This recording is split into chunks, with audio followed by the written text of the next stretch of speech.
বাংলাদেশের জাতীয় নিরাপত্তার সঙ্গে সংশ্লিষ্ট যে বিষয়গুলো আছে, সীমান্তের সঙ্গে ওতপ্রোতভাবে জড়িত করিডোর বা রিলিফ চ্যানেলের কথা বলা হয়েছে, এই প্রত্যেকটা বিষয় যেন রাজনৈতিক দলগুলোর সঙ্গে আলাপ আলোচনা করে যে রিলিফ করিডোর হোক আর হিউম্যানিটেরিয়ান করিডোর হোক, যে সিদ্ধান্তের দিকেই সরকার অগ্রসর হতে চাক না কেন, সে ব্যাপারে যেন জনগণের মধ্যে এবং রাজনৈতিক দলগুলোর সাথে কোনো ধরনের ধোঁয়াশা না থাকে।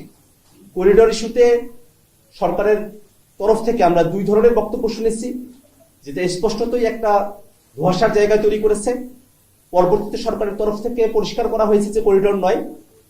সেখানে ত্রাণ আদান প্রদানের ব্যাপার হতে পারে। আমরা সেখানেও বলেছি